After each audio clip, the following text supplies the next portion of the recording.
Hi guys, today's notes are on 9.8b. I know in class we were having a little bit of trouble with 9.8a. We'll keep practicing, and I think it's just the signs and like algebraically how do we continue. So don't worry, we'll keep practicing that. Today what we're doing is continuing, so it's still 9.8, and in your textbook it's going to be example 3, 4, and 5. So we're going to simplify expressions using sum and difference formulas here. So cosine of the sum of a cosine is going to be this formula. So I'm going to write it where x is a and pi is b. Okay, so I'm going to write cosine of x plus pi equals to cosine of a, which is x, times cosine of b minus sine of x times sine of pi. And all we can do right now is simplify what we know, right? So we know that we can find cosine of pi and sine of pi. Please remind yourself that pi is right here, right? So that's my circle in a unit triangle or unit circle. The distance is always 1, but it's negative, right? And this is my x, and my y is 0. So that point is negative 1, 0, which means that cosine is x, so that's negative 1, and sine is 0. Okay, so I can rewrite this as cosine x times negative 1 minus sine x times 0. Well, if you're timesing by 0, this is gone, right? And so we have negative cosine of x as your final answer. Let's do another one with tangent. I think last time we had struggles with tangent, so I want to make sure I show you a tangent one since sine and cosine are the same. So we're finding the difference of a tangent, so I'm going to write this formula out and I'll identify a and b. So I'm going to have tangent of x minus tangent of pi over 1 plus tangent x tangent pi. And so the only thing I need to find is tangent of pi, which is the same as this one. Oh, sorry, that's a little low. Same as this one, which is y over x. Y is 0, x is negative 1, so that's just 0.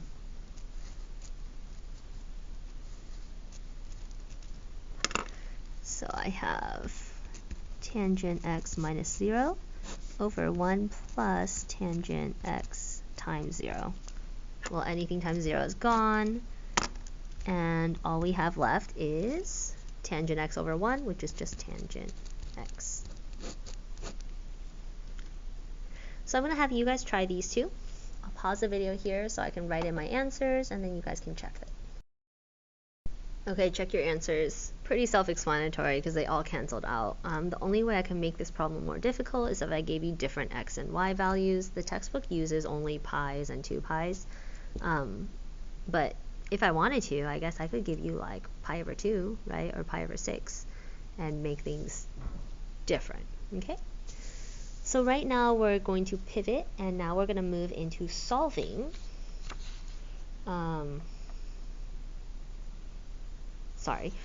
We're going to pivot into solving trig equations, okay? And since we're solving things that have sums and differences, we know that we're going to use a sum and difference formula, okay? Don't get too mad at me, but this is where this comes into play. So our goal is to solve for x, and we know x is between 0 and 2 pi, so it doesn't break it down or eliminate any answers for you. So the first thing I'm going to do is I'm going to notice that this is the sum of sine, right? So I'm going to do that here in red, and then I'll do the next part in blue for you. Okay, so sine, let's get our formulas ready. Give me a second. Okay. Sum of a sine is sine of a, so that's sine of x, times cosine b, which is pi over 3, plus cosine of x times sine of pi over 3. And then I'm going to add, and I'll do this part. Now it's a difference one, so it's exactly the same, but just with a minus.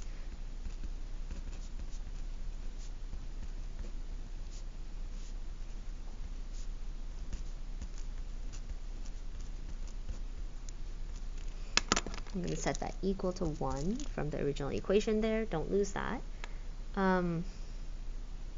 We should probably simplify a few things. Notice that this positive cosine x times sine pi over 3 is the opposite of negative cosine x times sine pi over 3. So those will cancel out. Okay. And we're left with sine x times cosine 3, and then sine x times cosine 3.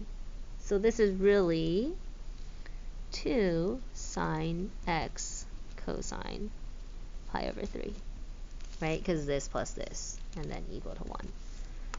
Well, we should probably figure out what cosine of pi over 3 is. So I'm going to draw that here. Pi over 3 is 60. Remember that if the denominator is 3, then it matches with the 60 degrees. If the denominator is 6, it's 30 degrees. And cosine is x, which is 1/2. Okay, so I have 2 sine x times 1/2 equal to 1. The 2 cancels with the 1/2 this time, and I get sine of x equal to 1. Now, here's the thing. When we get to this point, we now need to figure out what x value will make sine equal to 1, or like what angle gives us sine equal to 1. Okay, so I'm going to write it. Let's see here. Ready? What angle gives you sine of x equal to 1? And remember, sine is your y's. Okay, so let's draw our unit circle. It's a question mark. I'll draw it over here. If y equals to 1, that's up here, right? This is y, and that's 1. So that is, oh, I ran out of space, sorry. So x must equal to pi over 2. Does that make sense? You could also write or 90 degrees. But since we're using radians, we're going to stick with radians, actually. Okay? So hopefully that makes sense. We'll have more time in class to practice, but... Oh, actually, no. Yeah, I did not change this problem. Please change this one, or like just cross it out. Okay? I meant to cross it out and give you guys a practice problem. I forgot. It's okay. We'll practice in class. So let's figure out how we can use sine and cosine sums and differences in real life. Some of you guys have questions. This technically is a real life formula, but you don't actually know why we're using it. But this is one example where people use sines and cosines. And it's talking about index of refraction, which is a transparent material. And it's a ratio of the speed of light in a vacuum to the speed of light in a material. So material science engineers might be using this formula. A triangular prism, oh dear, like the one shown, which I'm not showing here. Give me 1 second. Sorry, I got interrupted when I was making this worksheet. So let's see, it is on page, so sorry about that, guys. 9.8. Okay, so let's use this. So here's the picture I want you guys to imagine. Let's sketch it in. This is alpha. Ooh, not infinity. So it's like an infinity, but you like don't keep going, right? So you start here, that's alpha. Let's see, there's light that hits here. It goes this way, and then in your prism, the light will reflect and come out that way. So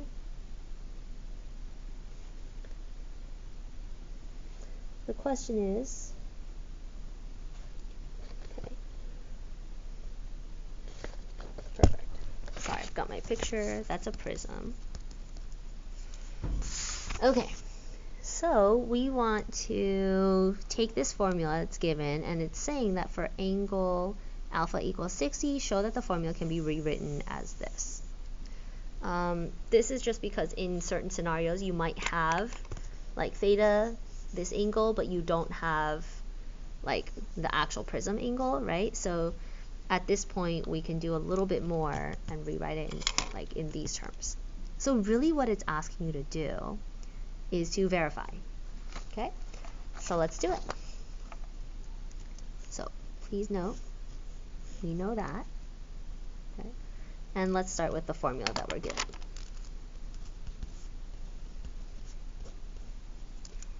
I'm going to rewrite it just so that I know where I'm starting.